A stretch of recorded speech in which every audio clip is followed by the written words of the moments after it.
Stuffed capsicum. మనం ఎప్పుడు stuffed వంకాయ చేస్తాము, స్టఫ్డ్ టొమాటో చేస్తాము, అండ్ స్టఫ్డ్ క్యాప్సికమ్ ఈజీగా టేస్టీగా ఎలా చేయొచ్చు చేద్దాం పదండి. ఇవన్నీ ఇంగ్రీడియంట్స్: పచ్చిమిరపకాయలు, నువ్వులు, జీలకర్ర, మినపప్పు, శనగపప్పు, పల్లీలు, కరివేపాకు, కారం, ఉల్లిగడ్డ, కొబ్బరి, ఉప్పు, పసుపు. ఇంకేముంటాయండి ఇంతకన్నా? మన మెయిన్ ఇంగ్రీడియంట్ వచ్చి క్యాప్సికమ్. స్టవ్ అంటిస్తున్నాను. ముందు ఒక్క స్పూన్ నూనె తీసుకుంటాను, జస్ట్ 1 టీ స్పూన్. పచ్చి కొబ్బరి చాలా ఇంపార్టెంట్.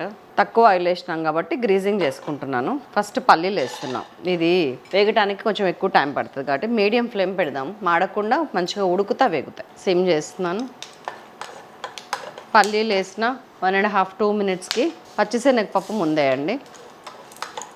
పచ్చిశనగపప్పు 1 టీ స్పూను, మినపప్పు 1 టీ స్పూన్, పల్లీలు ఒక 3 టేబుల్ స్పూన్స్, 3 or 4, జీలకర్ర 1 టీ స్పూన్, నువ్వులు 1 టేబుల్ స్పూన్, కరివేపాకు మర్చిపోకండి, మరింత వేయండి టేస్ట్ కోసం, హెల్త్ కోసం మాత్రమే కాదు. పచ్చిమిరపకాయలు కూడా వేస్తున్నాను, ఒక 4-5. సిమ్లో ఉంది, మీడియం ఫ్లేమ్లో పెడుతున్నాను. ఇది మొత్తం వేగటానికి మనకి ఒక 2 నుంచి 3 నిమిషాల లోపు సరిపోతుంది. మొత్తం అయిపోయింది. ఇదిగోండి ఒక చెక్క కొబ్బరి ముక్కలు వేసేస్తున్నా. కొబ్బరి ముక్కలు ఎప్పుడు కూడా ఇట్లా సన్నగా పొడుగ్గా రెడీ చేసుకోండి, లేకపోతే గ్రైండర్లో సతాయిస్తుంది.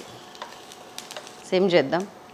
వేసాను, కట్టేసాను. ఈ టైంలో ఉల్లిపాయ, ఒక మీడియం సైజ్ ఉల్లిపాయలు 2 ముక్కలు కట్ చేసినాయి. ఇట్లా మన గ్రైండింగ్ ఈజీ అవుతుంది. ఒక 1/2 టీ స్పూన్ పసుపు, 1.5 టీ స్పూన్ ఉప్పు, 2 టీ స్పూన్స్ కారం.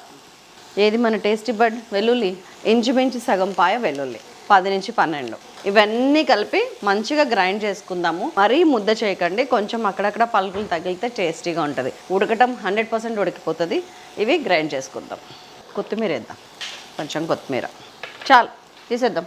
ఇది గ్రైండ్ అయ్యేలోపు ఏం చేస్తారంటే, ఇది ఉంది కదా, దీన్ని మంచిగా ఇట్లాగా ఒక డిప్పలాగా లేపండి. ఇట్లా డిప్ప లేపండి.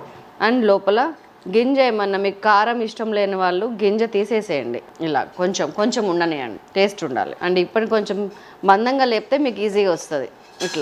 ఇలా లేపితే ఈజీగా వస్తుంది. మన లోపల పెట్టుకునేది వచ్చేసింది. అండ్ మనం ఇవన్నీ రెడీగా ఉన్నాయి. ఇగోండి, అడుగు ఇట్లాంటివి తీసుకోకండి, ఇట్లా నిలబడే తీసుకోండి, ఇట్లా నిలబడాలి. సో ఉప్పు అన్నీ పర్ఫెక్ట్గా సరిపోతుంది. చక్క వేడిగా ఉంది. దీనిలో చక్క కూరేస్తున్నాం. దీనిలో మెయిన్ ఇంగ్రీడియంట్ ఉల్లిగడ్డ, కొబ్బరి, అది జాగ్రత్తగా ఉండేటట్టు చూసుకోండి చాలు. చక్క కూరిన ఇంతకంటే నొక్కి పెట్టకండి, ఎందుకంటే ఒకళ్ళు తినటం కష్టం అయిపోతుంది. సో లెట్స్ మళ్ళీ అదే గిన్నె పెట్టేస్తున్నా. ఇప్పుడు 3-4 టీ స్పూన్స్ ఆయిల్. నూనె మరీ కాగాల్సిన అవసరం లేదు, ఎందుకంటే మాడిపోతుంది. ఇట్లా కావాల్సినవి అడుగున ఇట్లాగా పేర్చండి. ఇంకా ఇది ఏదైనా సపోర్ట్ ఇవ్వండి వాటికి. దేని మూత దానికి పెట్టలేము, కానీ ట్రై చేయండి.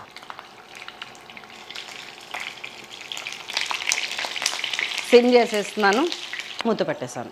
That's all. సిమ్లో 3-4 నిమిషాలు ఉండనివ్వండి. ఆ తర్వాత మనం సైడ్కి మార్చుకుందాము. పక్కకి ముందుకు వెళ్ళకి కదులుతున్నాయా, కొంచెం ఇట్లా మార్చుకోండి. మధ్యలో ఉన్నాయి కొంచెం ఎక్కువ కలర్ వస్తాయి. ఇప్పుడు మిగతాది ఉంది కదా ఈ స్టఫింగ్, ఇప్పుడు వేసేయండి. మీకు గ్రేవీలా కావాలనుకుంటే నీళ్ళు పోసుకోవచ్చు, ఫ్రైలా కావాలంటే ఇట్లనే సిమ్లో మగ్గనివ్వండి చాలు. నేనైతే ఫ్రైలాగానే ఇష్టపడతాను, నాకు గ్రేవీ ఇష్టం ఉండదు ఇందులో. ఇలా చాలా బాగుంటుంది. చక్క దీన్ని కదపండి, ఆ స్టఫ్ని అలాగే ఉండనివ్వండి. ఎక్కువ తక్కువ ఏమంటారు, కిందకి మీద బోర్లో వేయకండి, జస్ట్ జాగ్రత్తగా సుతారంగా కలపండి. మూత పెట్టేస్తున్నా, సిమ్లోనే ఉంది. ఒక 10-12 మినిట్స్లో క్యాప్సికమ్ మొత్తం ఉడికిపోతుంది. కొంచెం ఇట్లా టర్న్ చేయండి, ఇలా చాలు. అటు ఇటు తిప్పటం మర్చిపోకండి, ఇట్లా మగ్గిపోతే చాలు. ఈ టైంలో చిన్న పని చేయాలి. చింతపండు ఒక 5 గ్రామ్స్ అండి, 10 గ్రామ్స్ కూడా కాదు, 2 రెక్కలు పల్చగా, అది గ్రేవీలా కనపడకూడదు. కొంచెం కొత్తిమీర చల్లి, ఉప్పు మంచిగా సరిపోయింది, కానీ పైన లేయర్ కోసం. లోపల స్టఫింగ్ కరెక్ట్గా సరిపోతుంది. ఇవన్నీ వేసిన తర్వాత జస్ట్ ఇట్లా స్ప్రింకిల్ చేయండి, ఒక చిటికెడు. 1/8 teaspoon. Too much sim, మూత పెట్టేసిన జస్ట్ 1 మినిట్. ఇక్కడ కట్టేయండి, చాలు. ఇది ఇట్లా వడ్డించండి. ఎవరైనా అడిగితే ఇలా పెట్టండి, స్టఫ్డ్ క్యాప్సికమ్ అని చెప్పండి. చాలా హ్యాపీ ఫీల్ అవుతారు. నాన్ వెజిటేరియన్స్కి అయితే ఏ చికెన్ మటన్ మనకి రాదు, అంత టేస్ట్ ఉంటుంది.